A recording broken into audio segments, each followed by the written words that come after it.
Hey guys, it's Ashley, your scrapping nerd, and I have day 2 of 31 days of cut file fun from MK at Some Assemblage Required. Make sure you go check out her channel.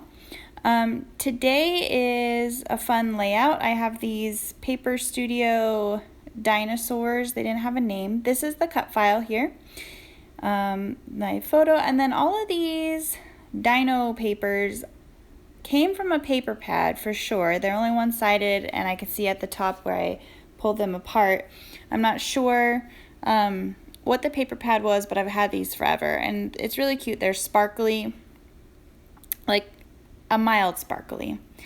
So with this cut file, I decided I wanted to cut all the circles apart. So you can see here that I'm just going to go around and cut them and separate them from there, and I'm trying my best to stay in with the circle, but I will distress them so you won't even notice. Like a couple of them had little indents on them from where I cut another circle from it, but by distressing them you don't even notice, and I do a lot to these. So you can see I tried to use the distress tool, but they were too thin, so I had to use my scissors. And so I want to make some flags, and so I'm just cutting some strips of each of the papers here. I start with about the same width for all of them, and then I'll add a couple that are a little bit thicker.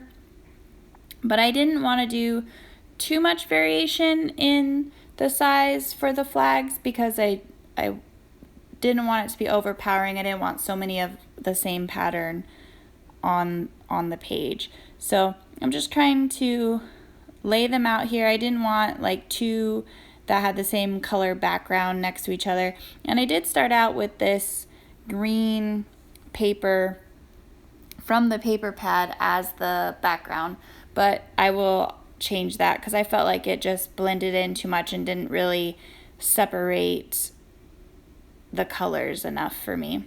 And you can see I fold the ends in and cut at a diagonal, and it makes the flag part of the strips down there, and I just kind of want them to be not straight across but a little off center. And so with these circles, I decided that I wanted to make a couple more because I'm going to be doing a lot to them. So I'm going to use this, I think so, We Are Memory Keepers circle thing here. I've had this forever. I don't even remember what the name of it is, but you just put that little blade in there and then you turn this and it makes the circle. And if I'm being honest, it is not the most easiest tool to use, but out of pure laziness I didn't want to go and cut circles from the Cricut, so I used it and it worked out good. It cut a bunch of circles for me. And you can see like it didn't cut all the way through on this one, so I just had to trim it out.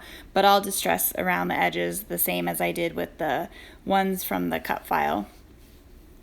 And so first thing I'm going to do is I'm going to add some watercolors to the circles.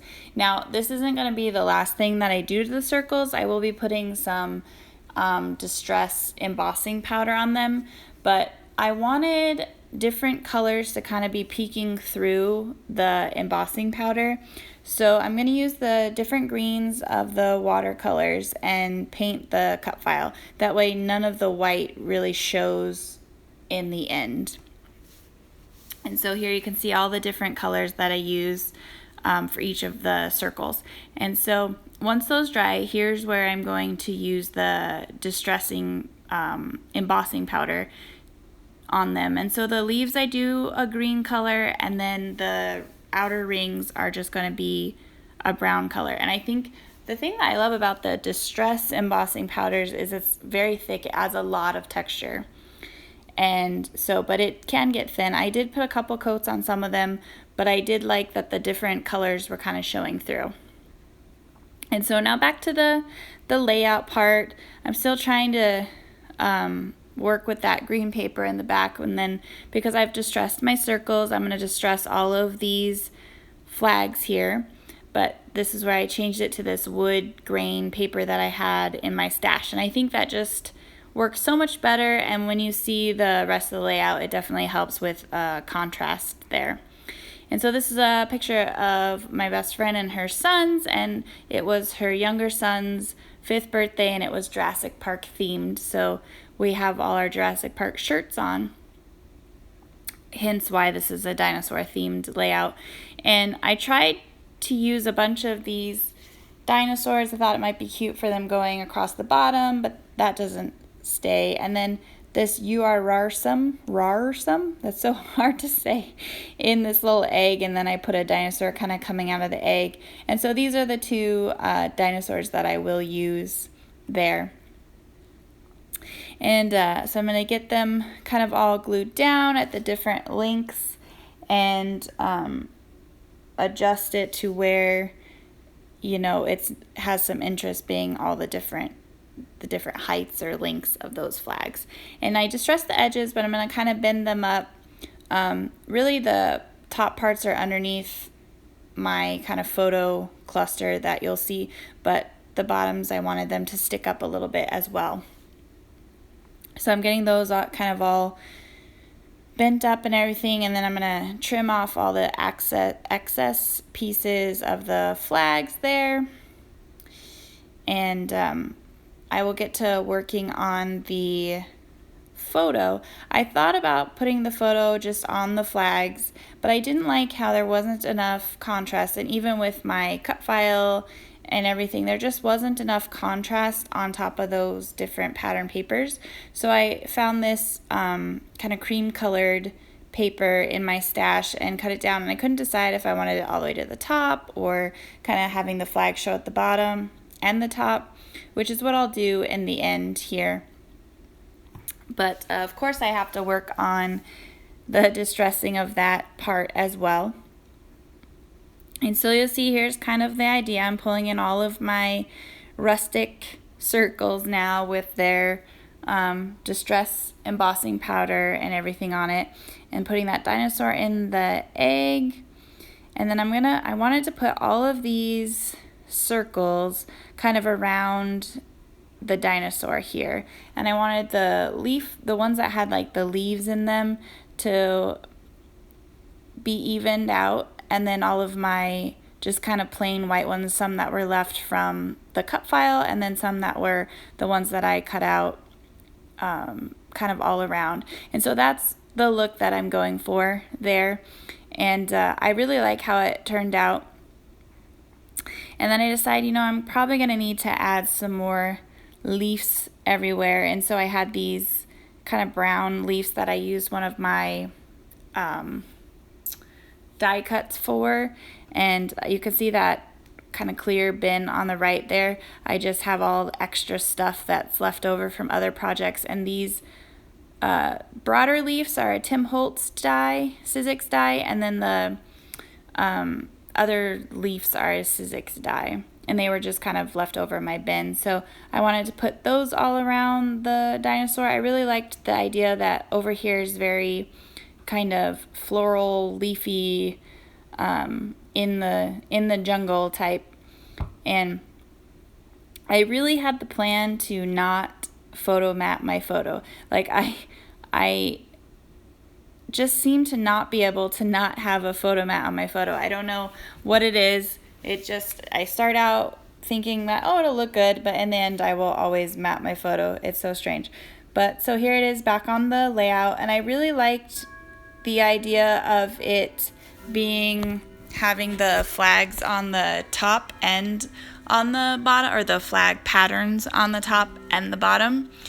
And so I think that came out really good. And so you can see here, nope, gotta add that photo map. And I thought I was going to use the green kind of scrap paper for the photo mat. I think in the end it's brown, and it just kind of helps pull in some of that brown color. So here's where I'm going to put that brown around as the photo mat. And again, it's just a thin photo mat, and then I'll distress it because everything on here is distressed.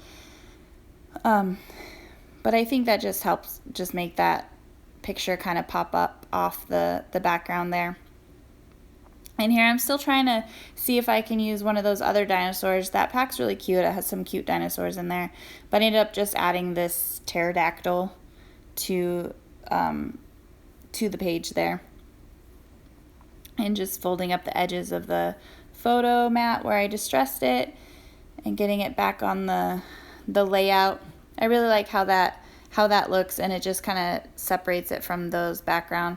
And I wanted to add a little journaling spot. I don't need to say much about it. It was his 5th birthday. I did try to get a 5 on there that I had from my stash, or something that said happy birthday, but I couldn't find anything that I really liked, so I wanted to get that, like a little journaling spot, so I could put that it was his 5th birthday. I couldn't figure out where I wanted to put it for the longest time, so I moved it around a lot. I had this sticker washi from the stash. Who knows when or where I got that. But again, it just helps to kind of frame in this little photo cluster section of the layout. And I liked how that turned out with all those patterns in the background. It just kind of helps separate it. And it's here, I thought I'd put a little cluster maybe on the corner of the photo for the journaling, but again, that'll move. And I figured that was too much. I thought I would try it down at the bottom, but that also moves. I just fiddled with that thing for a while, and it'll end up in the cluster where the cut file is. This one was pretty close. I did like that one, and looking at it doesn't look too bad now, but I thought it deterred from my little cut file cluster, so I stopped messing with that for a minute and worked on just putting this little pterodactyl up here. And I thought that looked cute because it's kind of like the dinosaur in the egg is looking at the flying dinosaur, the pterodactyl. So here I have my little journaling spot, and I'm moving around, and it's actually going to stay here in that corner. I think that's where it looks best. And it just adds a little spot to mention that it is his birthday there. I tried to find some like green balloons or something. I just didn't have it anywhere in my stash, but that's okay. And so that's the layout. Thank you to everyone who has liked and subscribed to my channel. If you haven't yet, go ahead and hit those buttons. Make sure you check out all the people that are playing along in the 31 days of cut file fun. And thanks everyone. Have a good day. Bye.